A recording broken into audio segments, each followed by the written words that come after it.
నమస్తే, welcome to STV news.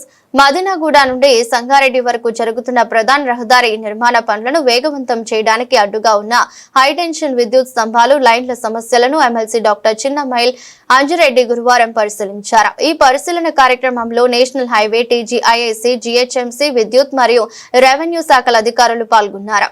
Ramachandrapuram ప్రాంతంలోని high tension లైన్లను కూడా ఎమ్మెల్సీ ప్రత్యక్షంగా పరిశీలించారు. రహదారి విస్తరణకు ఆటంకంగా ఉన్న విద్యుత్ స్తంభాలు, లైన్లను తక్షణమే మార్చాలని ఆయన సంబంధిత శాఖ అధికారులకు సూచించారు. ఈ సందర్భంగా ఎమ్మెల్సీ అంజిరెడ్డి మాట్లాడుతూ మదినగూడ సంగారెడ్డి రహదారి భవిష్యత్తులో పెరుగుతున్న ట్రాఫిక్ సమస్యలను తగ్గించడంలో కీలక పాత్ర పోషిస్తుంది. హైటెన్షన్ స్తంభాలు, లైన్లు వాహనదారులకు ఇబ్బందులు కలిగిస్తున్న నేపథ్యంలో అవి తక్షణమే తరలించాలని అధికారులను ఆదేశించారు. ప్రజలకు అసౌకర్యం లేకుండా రహదారి పనులను శరవేగంగా పూర్తి చేస్తామని పేర్కొన్నారు.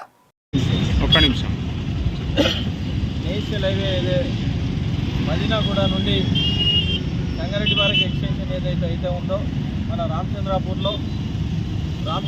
నుండి పడంచేరు నర్సాబాద్ దాకా ఏపీఐసి ల్యాండ్ ఏదైతే ఉందో యాజ్ పర్ నామ్స్ ప్రకారము 230 నుంచి 250 ఫీట్లు ఉన్నాయి. దానికి కూడా లెక్క ప్రకారం ఉంది, లేఅవుట్ ఉంది. లేఅవుట్ ప్రకారమే ఇప్పుడు జెడ్ఎం గారి కూడా పిలవడం జరిగింది. అదేవిధంగా డిఈ గారికి కూడా పిలవడం కానీ, డీసీ గారిని కూడా పిలవడం, జిహెచ్ఎంసీ డీసీ గారిని పిలవడం. ఎందుకంటే రాబోయే రోజుల్లో చాలా ఇబ్బందులు అవుతాయి.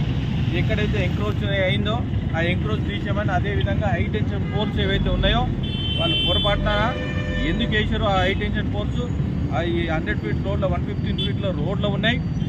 దాన్ని 80% డిమాండ్ చేయాలి. అదేవిధంగా ఏఈ ట్రాన్స్కో గారు కూడా పిలవడం జరిగింది. అన్ని డిపార్ట్మెంట్లు రావడం జరిగింది.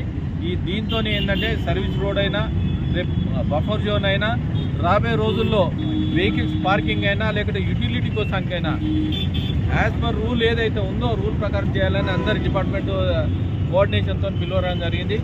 రాబోయే రోజుల్లో ఎవరైతే ఉన్నారో వాళ్ళకి నోటీసులు ఇచ్చేసి ఎంక్రోచ్ అయిందో దాన్ని ఇమీడియట్లీ డిస్మాండ్లింగ్ చేసి వీళ్ళకి ఇస్తే, డిఈ గారికి నేషనల్ హైవే డిఈ గారికి ఇస్తే వాళ్ళు పనిచేయడానికి రెడీ ఉన్నారు. సర్వీస్ రోడ్లో కూడా ఏదైతే ఉందో డ్రైన్ తర్వాత అవతల ఏదైతే ఉందో వాళ్ళకి ఇబ్బంది కాకుండా ఉండడానికే ఈరోజు అందరూ జాయింట్ ఇన్స్పెక్షన్ కోసానికి పిలవడం జరిగింది.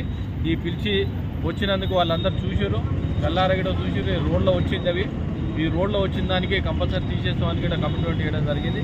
రాబోయే రోజుల్లో ఇది ఎందుకంటే ఇక్కడ ఒకటి ఫుట్ ఓవర్ వస్తుంది, రామచంద్రపూర్లో ఫుట్ ఓవర్ ఒకటి, అదేవిధంగా బిరంగూడెం కమాన్ దగ్గర ఫుట్ ఓవర్ ఒకటి, జ్యోతినగర్ దగ్గర ఫుట్ ఓవర్ ఒకటి, అశోక్ నగర్ దగ్గర ఫుట్ ఓవర్ ఒకటి, పటంజలి కూడా ఫుట్ ఓవర్ చాలా వస్తూ ఉన్నాయి.